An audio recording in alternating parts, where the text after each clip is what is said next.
Rohini ward 24 के Rohini sector 17 में आज फिर विकास भारद्वाज और प्रीति विकास भारद्वाज ने यहां पर हेल्थ कैंप का आयोजन किया है।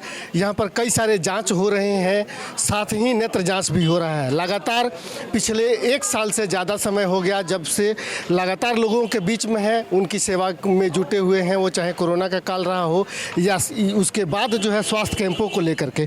प्रीति भारद्वाज लगातार कई सारे लोगों के आँखों का ऑपरेशन भी करवा चुकी हैं अपने स्तर पर। प्रीति जी, कौन कौन सी बीमारियों की जांच आज हो रही है और किस तरीके से? आँखों की समस्या की जांच हो रही है, सामान्य और महिलाओं के लिए ये कैंप लगाया गया है, क्योंकि महिलाओं के पास इतना समय नहीं है कि वो घर का काम छोड़कर हॉस्पिटलों में लंबी लंबी लाइन लगाकर अपना जांच वगैरह करा सके। इसलिए हमने ये सुविधा उपलब्ध की है कि यहाँ पर आकर वो यहाँ पर जांच कराएं, आँखों की सामान्य जांच और महिला जांच। उनकी सुविधाओं के लिए हमने ये कैंप लगाया है। हमारे साथ विकास भारद्वाज जी हैं जो उत्तर पश्चिमी जिला में प्रवक्ता हैं और दोनों लोग प्रीति भारद्वाज और ये लगातार जनसेवा में लगे हुए हैं। विकास जी, चुनाव टल गए हैं, एक हमेशा ये बात भी बार बार उठती रही है कि नगर निगम चुनाव को देखते हुए जो है ये कैंपों का आयोजन हो रहा है। अभी तो चुनाव टल गया है, कब तक होने की संभावना है, बावजूद इसके फिर आपने इस कैंप का आयोजन किया है। देखिए, ये तो कहने की बात है कि चुनाव के मद्देनज़र ऐसा हो रहा है। हमारा पहले भी ऐसा कोई उद्देश्य नहीं था। चुनाव से रिलेटेड ना पहले हमने कैंप लगाए, ना ही आज चुनाव से रिलेटेड कैंप लगाया है। महीने में ये 2 कैंप नेत्र जांच के और सामान्य जांच के हमारे लगते रहते हैं। आज हमने एक महिला जांच का भी इसमें ऐड ऑन किया है। तो ये महीने में 2 लगातार पिछले लगभग 1 साल से लगते हुए आ रहे हैं और ये निरंतर ऐसे ही लगते रहेंगे। चुनाव आएंगे जाएंगे जाते रहेंगे, लेकिन हमारी ये ईश्वर से यही प्रार्थना है कि ये कैंप लगातार इसी तरीके से चलते रहेंगे। सेवा ही संगठन जो आप लोगों का एक मोटो है और उसके साथ आप लगातार लगे रहे हैं। नगर निगम चुनाव भी है, अभी इसी कड़ी में आप जब बहुत से लोगों के आंखों का ऑपरेशन करवा रहे थे, वो कहाँ तक पहुँचा है? कितने लोगों को आपने अभी तक करा लिया है? और अभी जो यहाँ जो जांच हो रहा है, क्या उसमें भी ऐसे लोगों के ऑपरेशन की व्यवस्था की गई है? देखिए, 70 लोगों के ऑपरेशन अभी तक हो चुके हैं और आज भी जो कैटरेक्ट के ऑपरेशन रहेंगे, उन कैटरेक्ट के ऑपरेशंस को भी हम ऐसे ही पहले की बात ही निःशुल्क कराते रहेंगे।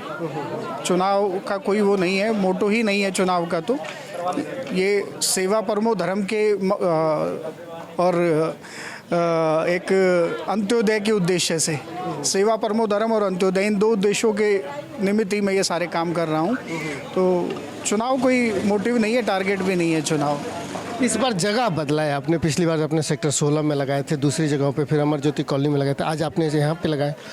अलग अलग जगहों पे जा कर के जो ये कैंप लगाने की जो कोशिश है, इसमें वहाँ के लोगों को किस तरीके से आप अवेयर कर रहे हैं कि लोग आएँ और ज़्यादा से ज़्यादा संख्या में अपनी जाँच करें? देखिए, पिछले 4 कैंप हमने सेंटर फॉर साइट के सौजन्य से ही लगाए थे। पिछले 4 कैंपों में जो 17 सेक्टर से लोग आते थे, उनकी डिमांड यही थी कि आप एक कैंप सेक्टर 17 में लगाइए, जिससे यहाँ पे स्थानीय निवासियों को थोड़ी सी सुविधा हो सके। तो ये कैंप हमने सेक्टर 17 के निवासियों के निमित्त ही लगाया है और प्रचार का ज़्यादा समय नहीं मिल पाया, फिर भी हमने पोस्टर, पंपलेट और होर्डिंग बना के इसका प्रचार किया है। अच्छा, चुनाव की तैयारी जिसकी तस्हीं है, कितना टला है?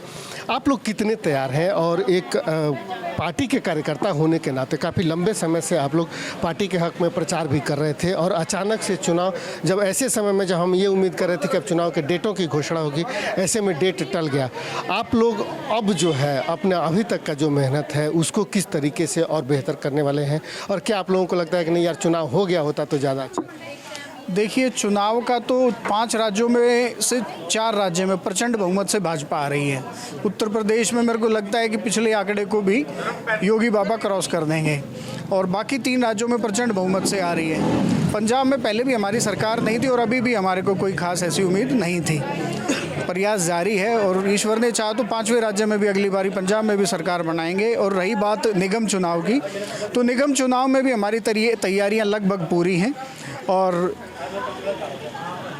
मैं आपके इस चैनल के माध्यम से ये अरविंद केजरीवाल जी को कहना चाहूँगा। कल उन्होंने कहा था कि 272 में से 260 सीटें आ रही हैं मैं उनको ओपन चैलेंज करना चाहूँगा कि अगर वो 200 सीटें भी ले आएंगे तो मेरे को लगता है कि हम राजनीति छोड़ देंगे अगर वो दिल्ली में 200 सीटें ले आएंगे तो ये बहकाने वाली राजनीति अरविंद केजरीवाल कर रहे हैं। ऐसा दिल्ली में पंजाब से लेके कोई लहर नहीं है, उत्तर प्रदेश की लहर दिल्ली में भी है और 4 राज्यों की लहर पूरी दिल्ली के अंदर है।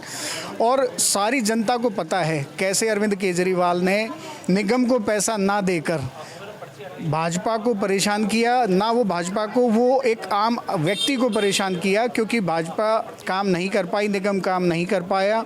उसका सीधा सीधा एक ही मोटिव था, निगम को परेशान करो, निगम परेशान होगा तो भाजपा निगम से चली जाएगी और मैं निगम में आ जाऊंगा। लेकिन पब्लिक अब समझ चुकी है। एक सवाल ये भी बनता है, चूँकि आप जिले के प्रवक्ता हैं, इस नाते आपसे ये सवाल भी है कि अब जब चुनाव सर पे था तब भारतीय जनता पार्टी ने चुनाव आयोग को चिट्ठी लिखा कि तो हम तीनों नगर निगम को एक करने की कोशिश कर रहे हैं। क्या जो आप अभी समस्या बता रहे थे कि दिल्ली सरकार ने पैसे नहीं दिए, ऐसे में नगर निगम को एक पैरेलल संगठन जो अगर एक बनाया जाता है तो वो निश्चित रूप से उसका दायरा बड़ा होगा और इसकी पहुंच भी लोगों में विधानसभा का बनस्पत ज़्यादा होता है।